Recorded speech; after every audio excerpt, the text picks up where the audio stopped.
نحمده ونصلي على رسوله الكريم اما بعد قال الله تبارك وتعالى في الكلام الحكيم اعوذ بالله من الشيطان الرجيم بسم الله الرحمن الرحيم سبحان الذي أسرى بعبده ليلا من المسجد الحرام إلى المسجد الأقصى الذي باركنا حوله لنريه من آياتنا إنه هو السميع البصير كما ورد في سورة بني إسرائيل صدق الله العظيم اللهم ربنا أرنا الحق حقا وارزقنا اتباعه وأرنا الباطل باطلا وارزقنا اجتنابه رب اشرح لي صدري ويسر لي أمري واحلل عقدة من لساني يفقهوا قولي اللهم طهر قلبي من النفاق وعملي من الرياء ولساني من الكذب وعيني من الخيانة فإنك تعلم خائنة الأعين وما تخفي الصدور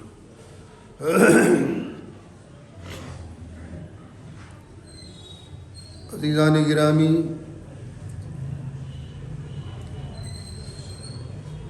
پچھلے جمعے سے پیشتر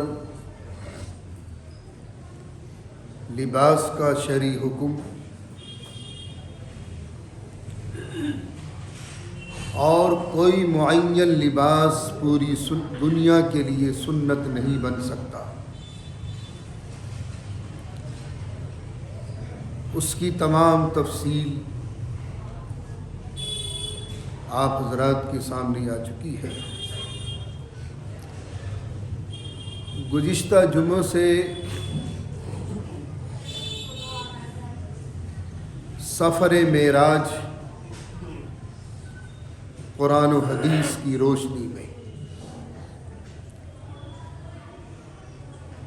سورہ بنی اسرائیل کی اس آیت کریمہ میں اس سفر کا تذکرہ ہے جو بائی روڈ ہے، ایک ہوائی سفر ہے جس کا تذکرہ سورہ نجم کے اندر موجود ہے۔ اگر کوئی مسلمان ریسرچ اسکالر محقق سفر معراج کا انکار کرے گا تو اس کا ایمان ختم۔ معراج کا سفر یہ میرے اور آپ کے آقا حضور پاک صلی اللہ علیہ وسلم کا سب سے اعلیٰ ترین معجزہ ہے، اور معجزات انبیاء برحق ہیں، اس میں کوئی تردد نہیں۔ ولیوں کی کرامتیں برحق ہیں، انبیاء علی نبینا علیہم الصلاۃ والتسلیم کے معجزات برحق ہیں، لیکن نبی جب چاہے کوئی معجزہ دکھا دے ناممکن، ولی جب چاہے کوئی کرامت دکھا دے ناممکن۔ اولیاء اللہ کی کرامتیں ہوں یا انبیاء علی نبینا علیہم الصلاۃ والتسلیم کے معجزات ہوں، یہ تمام کی تمام چیزیں حکم ربی پر موقوف ہیں۔ سیدنا حضرت صالح علی نبینا علیہ الصلاۃ والتسلیم سے پہلے کسی نبی کی امت نے کسی معجزے کی ڈیمانڈ نہیں رکھی تھی۔ اس کی جو اسٹارٹنگ ہے معجزات کی وہ سیدنا حضرت صالح علی نبینا علیہ الصلاۃ والتسلیم کی امت سے ہے۔ اس سے پہلے جتنے انبیاء دنیا میں تشریف لائے کسی امت نے اپنے نبی سے کوئی معجزہ طلب نہیں کیا۔ بہرحال عظیم معجزات میں سے ہے سفر معراج۔ گزشتہ جمعے کو میں نے بات یہاں چھوڑی تھی کہ ام ہانی کے مکان میں تشریف لائے جبرائیل و میکائیل علیہم السلام چھت کے راستے سے، مین گیٹ سے نہیں، کسی کھڑکی سے نہیں، کسی موری سے نہیں، چھت کے راستے سے آئے۔ آقا کو اٹھایا، بیدار کیا۔ یہ منامی معراج نہیں ہے، خوابی معراج تو بہت ہے حضور کی، یہ جاگنے کی حالت میں معراج ہے۔ اٹھایا، حتیم میں لائے، وہاں سے زمزم کے قریب لے گئے اور یہاں اوپن ہارٹ سرجری کی گئی ہے، جس کو کہا گیا حدیث میں شق صدر، سینے کا چیرنا۔ نہ مانیٹر لگایا، نہ نشے کا انجیکشن دیا، نہ بی پی چیک کیا۔ سرجن کون؟ جبرائیل امین۔ یہ جھمیلے تو ہمارے اور آپ کے ساتھ ہیں۔ اللہ تعالیٰ ان تمام جھمیلوں سے مبرہ ہے، وہ جو چاہے کر دے،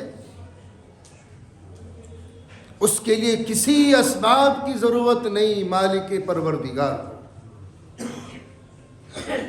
کسی بھی اسباب کی ضرورت نہیں۔ ہاں، میڈیکل لائن سے ان تمام جھمیلوں کی ضرورت ہے، اور ہوتی اور ہو رہی ہے، اور آگے دیکھیے کیا کیا ہوگا۔ علامہ حلبی نے لکھا ہے اپنی سیرت میں، یہ ہسلی کی ہڈیوں کے بیچ میں جو یہ گڈھا ہے، یہاں سے اشارہ کیا جبرائیل امین علیہ الصلاۃ والتسلیم نے، اور پیٹ کے نرم حصے تک لے آئے انگلی سے، اور دونوں سینوں کے حصے الگ، دایاں حصہ الگ، بایاں حصہ الگ۔ ایک روایت میں کہ جبرائیل امین علیہ السلام نے اپنی انگلی سے جو نشان لگائے تو ناف تک لگائے، یہاں تک پیٹ چاک کر دیا۔ ایک روایت میں کہ ناف کی نیچے تک کا شگاف ہے، یہ دونوں حصے الگ۔ پھر زمزم لایا گیا۔ زمزم کی تفصیل گزشتہ جمعے کو بتائی تھی کہ کتنا قیمتی پانی ہے۔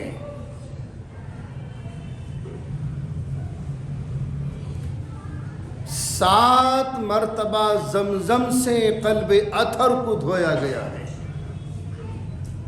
7 مرتبہ۔ اس کا مطلب یہ کہ 7 کا عدد اللہ کو بھی پسند ہے۔ آسمان 7 یا زیادہ ہیں، زمین 7، طواف کے چکر 7، سعی کے چکر 7، اور 7 ہی دن ہے۔ اللہ کو یہ 7 کا عدد بہت پسندیدہ ہے، جہاں تک میرا آئیڈیا ہے اور میری معلومات کا ذخیرہ ہے۔ کچھ حکمتیں پوشیدہ ہیں ان 7 کی عددوں میں، کوئی نہ کوئی حکمت بالغہ اللہ کی مضمر ہے، پوشیدہ ہے۔ 7 مرتبہ دھویا قلب اطہر کو، اور پھر وہ تشت لائی گئی، جس تشت میں اتنی پاور تھی کہ علوم میں ربانی، حکمت ربانی اور معانی ربانی کو برداشت کرنے کی طاقت پیدا ہو جائے قلب اطہر میں. یہ مضبوط دل بنا دیا. پھر عرش تک کی سیر ہے. کوئی راکٹ نہیں لائے, کوئی مشین یا راکٹ میں فٹ نہیں کری. یہ سارے تام توبڑے تو ہمارے سائنٹسٹوں کے ساتھ ہے. نہ جبرائیل کو ضرورت پیش آئی, نہ میکائیل کو, نہ حضور کو. پھر اس سینہ مبارکہ کو سیدھیاں ملا کے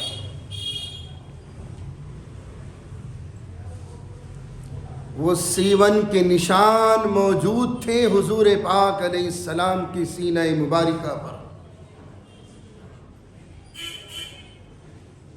یہ اوپن ہارٹ سرجری تقریباً 4 مرتبہ ہوئی حضور پاک علیہ السلام کی, 2 نبوت سے پہلے اور 2 نبوت کے بعد. اب براق لایا گیا. اس لفظ کی تشریح ایک تو میں نے گزشتہ جمعے کو کی تھی کہ براق برق سے مشتق ہے, عربی زبان میں جس کے معنی بجلی کے آتے ہیں. اور بجلی آپ جانتے ہیں کہ اس کی رفتار کتنی تیز ہے. ایک اور معنی ذہن نشین فرما لے براق کی. اس براق میں سیاہ اور سفید رنگ کی آمیزش تھی جو اس کے حسن و جمال کو دوبالا کر رہی تھی. اور براق کے معنی آتے ہیں آنکھوں کا چندھیا جانا, چکا چوندھ ہو جانا. مسقط میں ایک شیخ نے ایک ہوٹل بنایا تھا 7 اسٹار, جس کو عربی میں سبت النجوم کہا جاتا ہے. اس نے تقریباً 61 کونٹل سونا لگایا تھا اس میں. وہاں جانے کے بعد واقعی آنکھیں چندیا جاتی. تو یہ براق کے اندر اتنی خوبصورتی تھی. دیکھا ہوگا جو ہمارے بکرے بکریاں بھیڑ بھینس جو سیاہ اور جو سفید رنگ کے ہوتے بہت خوبصورت لگتے. تو یہ دونوں رنگوں کی آمیزش تھی براق میں, جس کی وجہ سے اس کے حسن میں دوبالگی پیدا ہو گئی تھی. حسن و جمال کا پیکر تھا. اور علامہ حلبی آگے لکھتے ہیں کہ اس کے 2 بازو بھی تھے. علامہ ابن مغیرہ نے آگے تحقیق فرمائی کہ اس کا ایک قدم تا حد نظر, یعنی زمین سے لے کر آسمان تک انسان ایک نگاہ میں دیکھ لیتا ہے. تا حد نظر 7 قدم میں عرش تک پہنچ گیا تھا. صرف 7 قدم. بہرحال اس براق پر سوار ہوئے. پہلی منزل آئی, یہ حرم سے سوار ہیں, یہ بائی روڈ سفر ہے. پہلی منزل پر پہنچے تو جبرائیل امی علیہ الصلاۃ والتسلیم نے ارشاد فرمایا, یا رسول اللہ یہاں 2 رکعت نماز پڑھ لیں. نماز سے فارغ ہونے کے بعد جبرائیل سے پوچھا, جبرائیل یہ کون سا مقام ہے؟ فرمایا, یا رسول اللہ یہ مدینہ طیبہ ہے. زادہ اللہ شرفا و تعظیما و تکریما. یہی آپ کا مسکن ہوگا اور یہی مدفن ہوگا. پھر آگے تشریف لے گئے. فرمایا, یا رسول اللہ یہ عجائبات سفر ہیں, اس سفر کے 2 رکعت یہاں نہ پڑھ لیجئے. فرمایا یہ کون سی جگہ ہے؟ کہ وادی سینا, جہاں حضرت سیدنا موسیٰ علیہ السلام کو نبوت ملی تھی. اگلی منزل پر پہنچے, ارشاد فرمایا جبرائیل نے, یا رسول اللہ یہاں بھی 2 رکعت پڑھیں. یہ کون سی جگہ ہے کہ مدین یعنی حضرت موسیٰ علیہ السلام کی سسرال، سیدنا حضرت شعیب علیہ نبینا علیہ الصلاۃ والتسلیم کا گھر، مسکن، ان کا علاقہ، ان کی بستی۔ چوتھی منزل پر پہنچے، وہاں فرمایا یا رسول اللہ یہاں بھی 2 رکعت نماز ادا کر لے۔ فرمایا جبرائیل یہ کون سی جگہ ہے؟ کہ بیت اللحم، جائے پیدائش حضرت سیدنا عیسیٰ علیہ نبینا علیہ الصلاۃ والتسلیم۔ یہ سفر کے عجائبات ہیں۔ اس سے جو اگلا، ابھی یہ بائی روڈ سفر ہے حرم سے لے کر بیت المقدس تک، اگلے سفر میں کیا کیا علامتیں آئیں، کون کون سی نشانیاں آئیں، اور اس امت محمدیہ کے کون کون سے احوال آئے، اس کی تفصیل تو انشاءاللہ آئندہ جمعے کو آئے گی۔ 2 اعلان ذہن نشیں فرما لیں۔ پہلا اعلان تو یہ ہے کہ اصل میں ہیلتھ منسٹری کی طرف سے کچھ سختیاں زیادہ ہو رہی ہیں۔ ایک تو نمازی جب نماز میں تشریف لائیں تو سینیٹائزر کا استعمال کر کے آئیں۔ شرعاً جائز ہے، میں خود استعمال کرتا ہوں، لیکن مسلمان 5 وقت نمازی کے لیے بہترین سینیٹائزر اس کا وضو ہے۔ یہ بہترین سینیٹائزر ہے اس کا وضو۔ لیکن میں اس کا منکر نہیں کہ میڈیکل لائن سے جو سینیٹائزر جو ایجاد کیا گیا ہے اس کو بھی آپ استعمال کریں، میں خود استعمال کرتا ہوں۔ دوسرا، ماسک کا زیادہ استعمال کریں، چونکہ یہ مرض اب بڑھنے پر ہے۔ اللہ ہم سب کی حفاظت فرمائے اور اس مرض کا خاتمہ فرما دے۔ تیسری چیز یہ ہے کہ سوشل ڈسٹینسنگ کا بھی خیال رکھنا شروع کر دے، کہیں ایسا نہ ہو کہ پھر سختیاں ہو جائیں اور پھر کہیں مجھے مسجد نہ بند کرنی پڑ جائے، خدا نہ کرے ایسا وقت آئے۔ تو اس لیے نماز میں خاص کر کے جماعت کے وقت میں تھوڑا سا فاصلے سے کھڑے ہوں۔